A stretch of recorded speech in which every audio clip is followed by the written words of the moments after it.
Hello there, this is DBT, and these are the rooms. And alright, it's time to do patch notes reviews. Oh yeah, baby!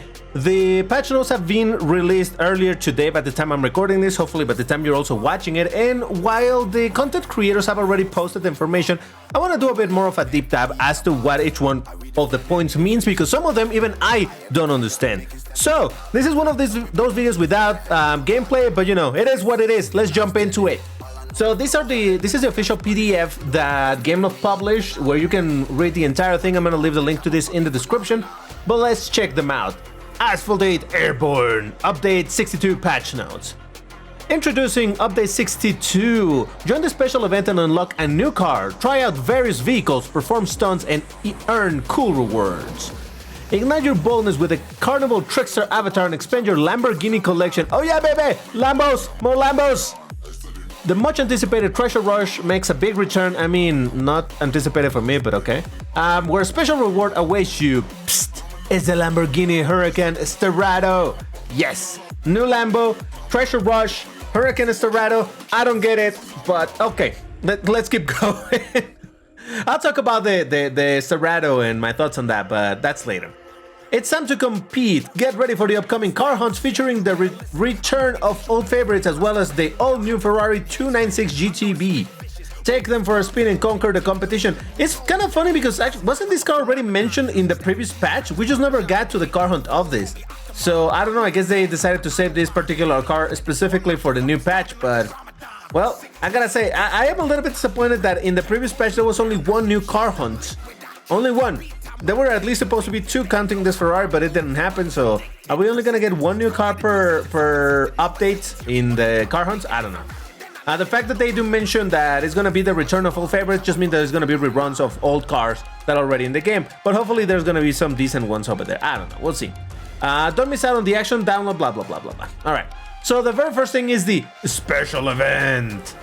Experience a new multi-stage racing event with unique rewards featuring an exclusive new car, meaning the main reward. In the first stage, try out the new special event car, the main prize for free. As you progress, more stages will unlock. Now, if you're not aware of how this works, I will explain it in a bit. Let me just get through the patch notes themselves. At least this section. Most stages consist of solo races where you must fulfill a specific condition using designated cars, overcome multi-stage challenges with various cars, test drive a brand new car in the special event, complete enough conditions across all stages to unlock the special event car. This is really just a repeat of what they are saying over here with special and the main prize for free. Basically, yeah, you get to drive the special event car for free, which is actually a really good thing. This is one thing that I appreciate. I'll talk about it in a second. In the final stage, compete against other players who have unlocked the special event car. So this means that once you unlock the car, I suppose you will be able to unlock it through the single player section, and then at the very end you will compete for rewards against other people who got the car already.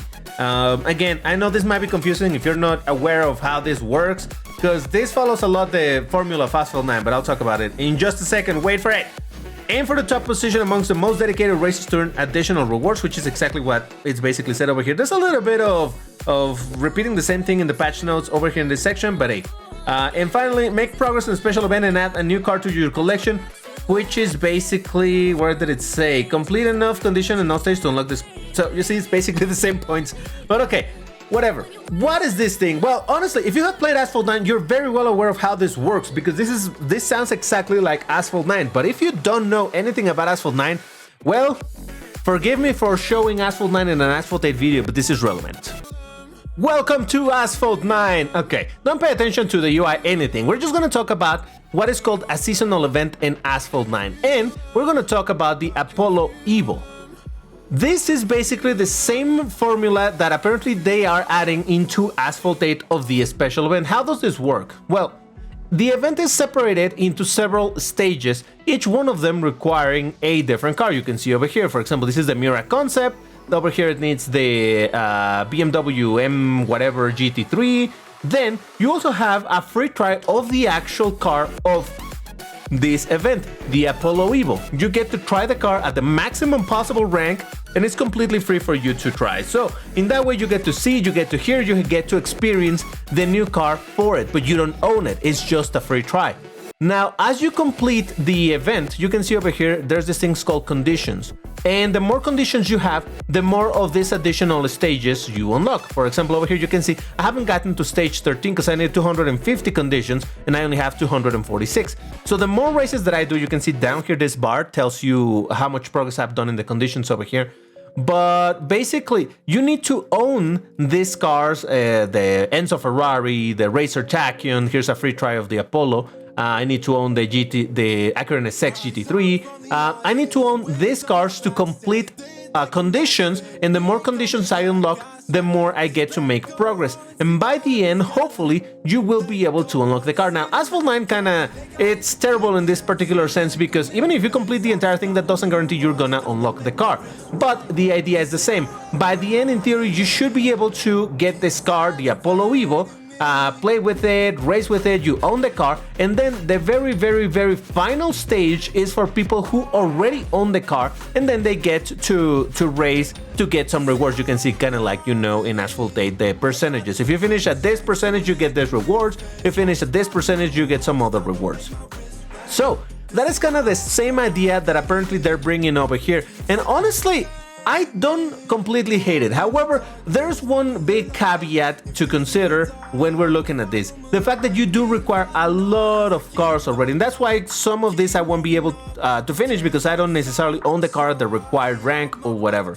So it would seem that this whole thing with the special event is going to be very similar. I mean, it's named the same thing and it's the same situation. That you're going to have a free try of the special event car so that you get to try, you get to listen to it, you get to feel it and be like, oh, I do want it. You get to lust for it. And then you will be able, over here where it says, where you must fulfill a specific condition using designated cars, which again, is this whole thing of needing different cars to keep getting conditions done. Each one of these is a car that you have to own to make some progress, and that seems to be the same thing that they're going to be doing in Asphalt 8. As I was saying, I don't hate this. I actually think it's an interesting way of keep the interest in the game going, and it also promotes one thing that I imagine Gameloft is very interesting in promoting, which is growing your garage. The more car you have, the better, because maybe you want to spend some money into buying some stuff or whatever. Or if you're a veteran player, there's a good chance you already have a ton of these cars required, and maybe you will do fine. Maybe you will need newer cars. Who knows? I'm not hating this entire idea, but I need to really see how it's going to be implemented to be able to tell you, oh, this is going to be easy, this is not going to be easy, how difficult it is, all of that stuff. But right out of the gate, this sounds interesting to me. I'm not hating it. Anyway, continuing in the patch notes, main menu rework. So they continue to work on this. Experience an adjusted main menu UI with more convenient ways to access your favorite activities. Well, before I get into this one, what this tells me is that even though I think it was in the last patch that they said, hey, here we go, this is the final look of the UI or the store or whatever. Now, it keeps on iterating because obviously there's always going to be small adjustments or improvements that you can do. So it makes sense that this will continue for a while they still perfect or improve the general navigation of the menu.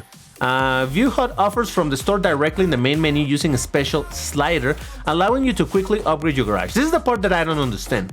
Because using the word upgrade your garage, it sounds like upgrading cars, but I think what they mean is just to acquire more cars. That's what they mean. I'm not exactly sure. Special slider, I don't understand. I can't visualize what that's gonna look like, but hey, it's there. So we'll see how it works in due time. Discover the enhanced play button designed to better match the game's mood and provide improved visibility for players. So again, visual AI changes. I cannot make any judgment on this because I haven't seen it, but hey, I'll take their word for it. Now, this is an interesting point that I didn't really think it was going to happen, but here we are. Skip showcase. Can't wait to see the new cars on the track. Simply skip the pre-race avatar animation and jump straight into the race. You know when you're starting a race and there's the little 3 avatars walking towards you? Yeah, apparently you can skip that. I don't know if that is a trigger, like an option that you can turn somewhere to skip it altogether, or if it's in a race by race, press a button and then it skips it. I don't know. But it's interesting that now they allow you to skip it. Not honestly hating on that idea. I didn't think that we would get to this point because obviously the whole thing with the avatars is a thing that Gameloft did to add more monetization to the game, where it's like, oh, look at how cool these players look. Don't you want to look cool? But I suppose that over time, maybe even then they got tired of it, or maybe they just wanted to please the community, because it's very well known that a lot of people hate the extra delay that animation introduces to the races. So there is that. Though for multiplayer, if from 12 players, 2 of them are still going to have that animation, I don't think it's going to start any faster, but hey, who knows? We'll see. Then over here we have, for faster racing, skip the track presentation, start the car, shift gears, and hit the road. Now, first thing, skip the track presentation. You know, same situation where you're loading into a race, it shows you whatever track you're at, like Nevada, and it shows you several takes of the track and all of that. It looks cool and all. That's the track presentation. Apparently you can skip that too. Now, the part that really is, I don't understand if this is just them being colorful with their description, is start a car, shift gears, and hit the road. I don't know if this is just saying, you know, like when they say, hey, here's your money, don't spend it all in one place. That's the color flavor, don't spend it all in one place. That doesn't mean anything. It just means it's extra text to add color to the word. That could be it. They're just saying, skip the track presentation and enjoy the race. Is that what they're saying? Or is this a new mechanic where you actually have to start a car, you have to shift the gears, and then hit the road? I think this is just color text. I don't think this is a new mechanic where you have to start and shift gears. It doesn't seem like that's going to be the case. But, you know, it's a little bit weird that it could create this confusion. At least it does for me. Tell me in the comments if you think this was also a little bit confusing. To me it was, but maybe I'm just overthinking it. But yeah. Shop adjustments. We previously released a new shop, but the improvements don't end there. We've made various quality of life changes, including additional animation, icons on sub-tabs, a helpful redirect beacon to track your progress and recharge events, and more. Again, not much that I can say about this. It just seems that they're improving it, but again, I haven't seen it, so how could I judge it? Enjoy the improved tab with structure, making navigation to different shop selection and blah blah blah more convenient. Yeah, okay. Again, haven't seen it, can judge it. Check out the detailed information about any unique car or bike in the garage by clicking on the vehicle offer in the shop. So I think what they mean is that in offers like this, where they're offering you to buy a car, you can click on this and it will take you directly to look at the car. Because right now, well, there's the name of the car, but you actually don't get to see it rotated, you don't know the rank, you don't know anything. So I think what they did is so that when you click on it, it takes you to the garage to look at it. Kind of like it's over here in the store. You can preview the car. It tells you, oh, this car is being sold. You can preview it and it takes you to the garage and you can see the car. So I think that's what they mean by that. Then we have easily redirect from the shop to the garage to access more information about the cars. I think it's around the same idea, so I don't know. Find an additional description for vouchers in the help section. All right, I think that would be helpful because to this day, I don't understand what vouchers are for other than buying some currencies. If that. Nowadays, I don't even know that you can buy currencies with vouchers. It's weird. I still don't quite get it. So, all right, maybe they'll explain a bit better what is the purpose of vouchers, because at this point, I'm confused still. Gain more insight about active subscriptions in the shop. I think this is for when you have one of those subscriptions like the month-long Fusion coins, and it will tell you how many days you're playing and all of that. I think that's what they mean. I don't know. We'll see. And review the voucher amount on the profile selection screen to avoid mistakes. Review the voucher amount on the profile selection to scroll. I don't know. Again, voucher situation, profile selection. Oh, you know what? Oh, I think I know what this means. Yeah, okay. So, you know, if you switch devices and you have your account synchronized to Google Play or to Facebook or to Apple, whatever, and you switch to another device, it will tell you, oh, there's this local account and there's this cloud account. Which one you want to select? What they're saying is that they will be showing the voucher counter over there. So as to, because maybe your two accounts are exactly the same and the only difference is that in one of them you recently bought some vouchers and that will be the only difference. So you will be like, oh, this is the same account but this one has 20 more vouchers, this is the right account. I think that's what it is, but I'm not sure. Oh well. Next up, Venice track remastered. Experience a visually enhanced version of the familiar track, and that's all they say. What does this mean? Well, Gameloft had talked about the fact that while they're not going to be bringing new tracks to the game anymore, they were thinking of doing reworks on existing tracks, and that means maybe adding different routes to a track. So I don't think this is what they did over here. I think all this means is that they probably just optimized the track, maybe added new high resolution textures. I don't know. Maybe they corrected some blocking volume errors, maybe ring out sections, whatever. I don't know exactly what this means, but I think this is the pre-work or the base or the ground to later for this to be the first track to have an additional route added somewhere. I think this is why it has been remastered, basically to set it up to current standards so that they can edit it later on and add new routes. I think this is what it is, but we'll see. And next up we have the balancing adjustments. You will be able to see, I think you have seen this. I'm just gonna talk, I'm gonna give you the list and then my thoughts on these changes. The SSC Tuatara has been moved from 1717 to 1860.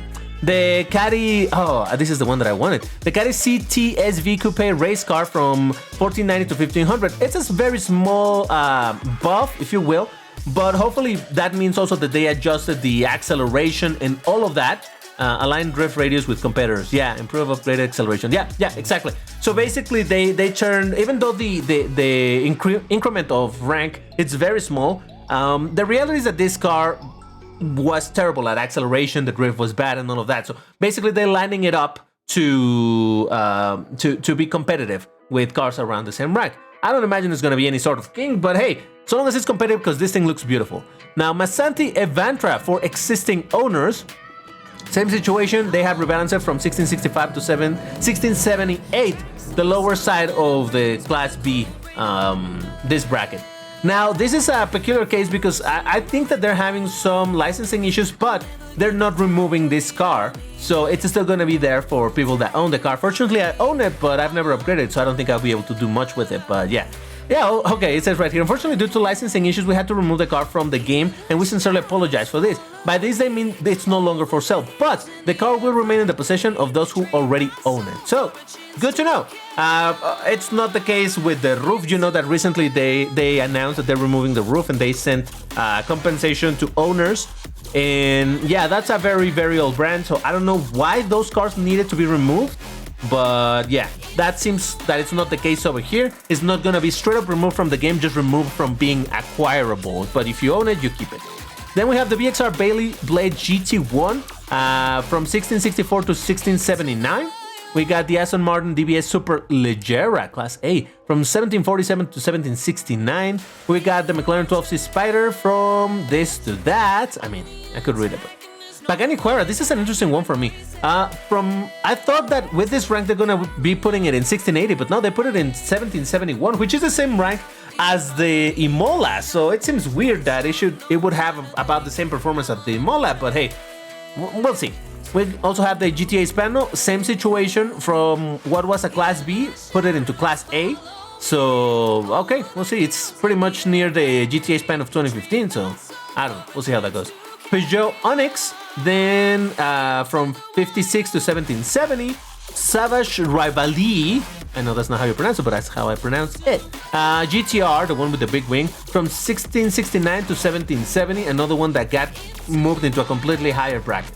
So, alright, now before I go into anything else, I gotta say I am disappointed. I am sadly disappointed because I recently made a video talking about the last two Lambos that need a rebalance. And I thought that they were gonna bring that rebalance to those Lambos in the update that it's all about Lambos. Oh my god, the main promotion image for this update, it's with Lambos. So this is the Lambo update in a way. The whole special event is gonna be about a Lambo. It's Lambo-centric, but they didn't rebalance the Lambo. Why? Why?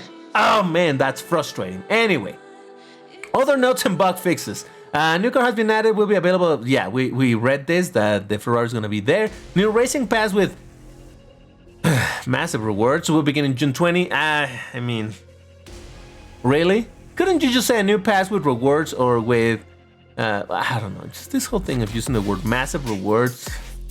Anyway, the car icons on the shop hints now correspond to the car's rarity and include their class designation. Car icons on the shop.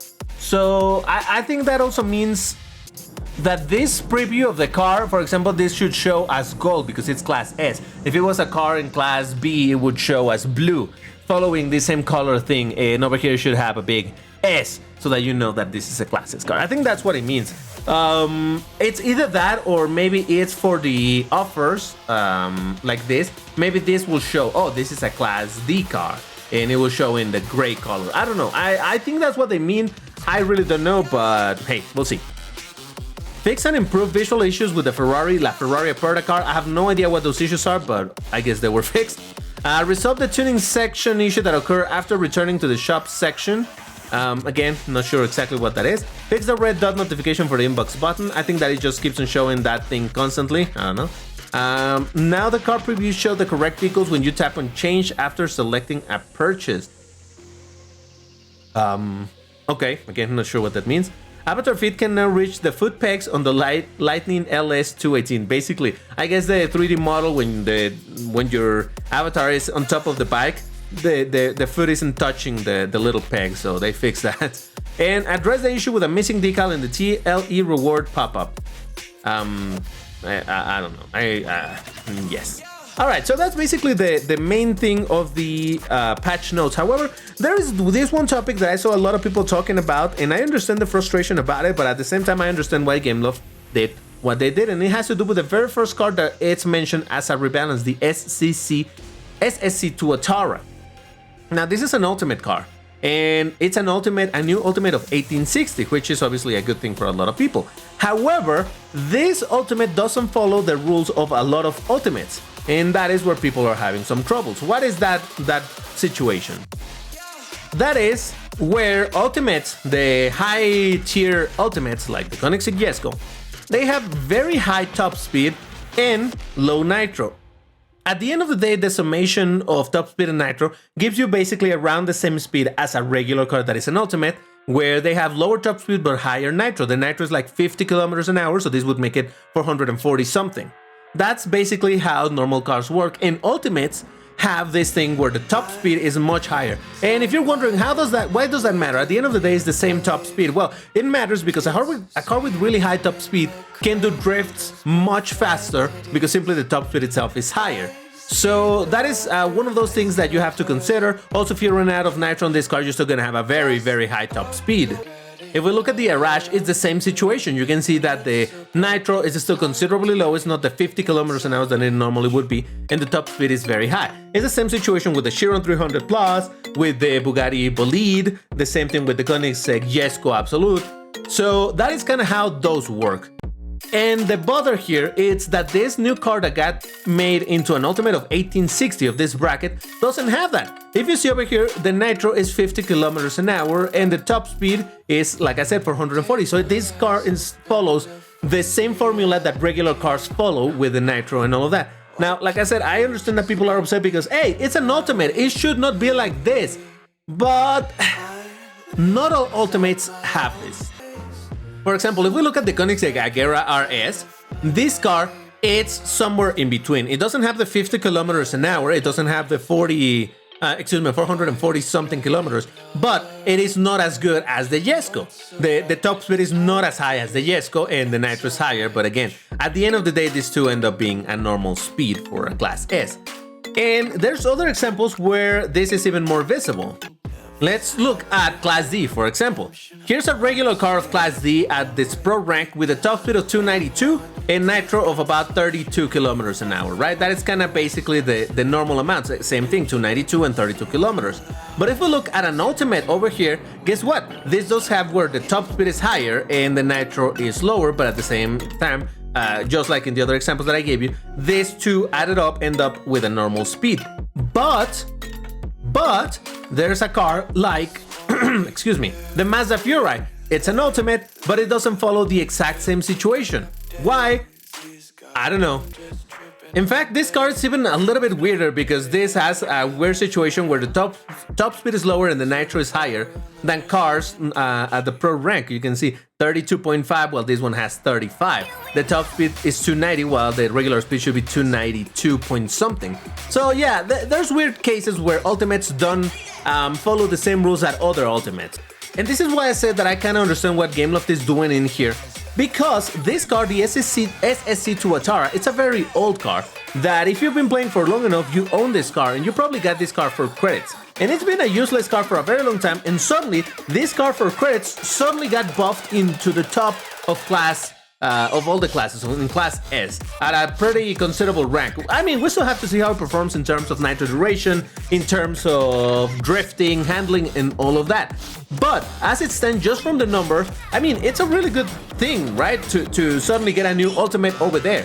And again, it's a card that you probably got for credits a long time ago, so this buff, it makes sense to me that Gameloft wanted to buff this car and at the same time not make it as valuable as something like even an Arash can be, simply because of the high top speed, or as valuable as the Koenigsegg Agera RS, which you could get for money, actual money, or the Jesko, the 300 Plus, or the Bolide, which are the top tier pay only cars. So I can see why they didn't add the higher top speed. I understand it. Again, I understand also why people are upset about it, but in my eyes, this makes sense. Not that I said, oh yeah, they did right by doing this, but I can see why they did it, and honestly, kind of makes sense. Because if they make a new car that performs really good, let's imagine that it has good drift and good nitro, and on top of that has the high top speed, just like a Jesko, then guess what? It's a car that you got for credits a long time ago, and suddenly it's incredibly good.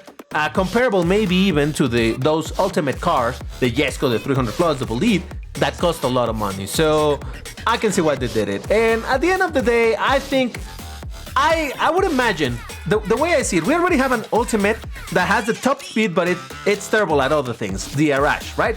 Terrible drifting, so terrible handling, I think, and some physics issues. So I think it's good to have another ultimate that may be a different thing. It doesn't have the top speed, but I'm hoping that it has good acceleration and it has good nitro duration, so as to create, you know, that little bit of a dichotomy. In one side you have the really high top speed but bad handling ultimate being the Arash, and then you have the low top speed but good handling on the SSC Tuatara. But we'll see. At the end of the day, I just wanted to read you what's up with all of this. The thing that does surprise me about this patch notes is that there's no mention of the new cars, and that is weird to me. And I say that it's weird because they already showed us. This is the promo image that they published. So we already see the cars. And by the way, I am sad that nobody got my riddle. Somebody, in my previous video where I show you the teaser image, I added a bit of it's not even a riddle, I just did a little bit of wordplay to tell you what were the 4 cars that were added, but nobody seemed to have understood it. It's sad because I haven't put a timestamp, so anybody watching this, if you can figure it out, point it out, and what I meant by each one of the words that I said during that, if you know, you know section, then there we go. But anyway, these are the 4 cars that are featured in this update. We have the Lamborghini, Huracan Evo Spider. You know that it's the Evo because it has this Y shape over here in the splitter.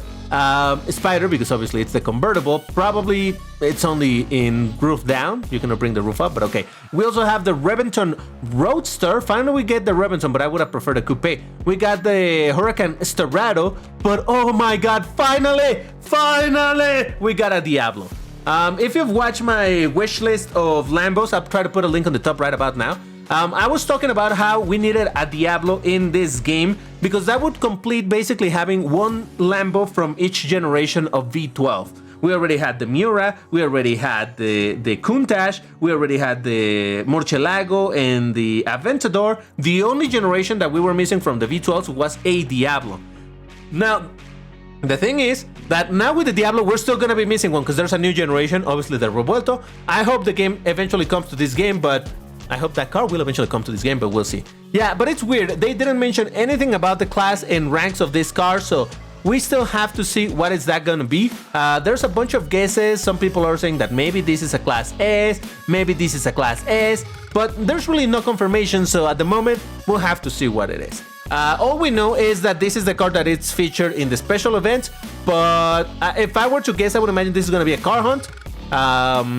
Then Treasure Rush, maybe? I don't know. We'll see how it goes. At the end of the day, I'm going to be trying to get the cars. If it's too expensive, I may not, but we'll see how it goes. Anyway, I just wanted to give you a full walkthrough on the patch notes because you know that I love doing this, taking a bit of a deeper look as to the patch notes, what they're saying, what they're not saying, to try to figure out where they're going or whether not. But that's gonna do it for this video. Why don't you check these other videos related to Asphalt 8? I don't know what they are, selected by random by YouTube, but it's okay. That's all for now. Thank you for watching, and I'll see you in the next one. Take care and stay safe. Bye-bye.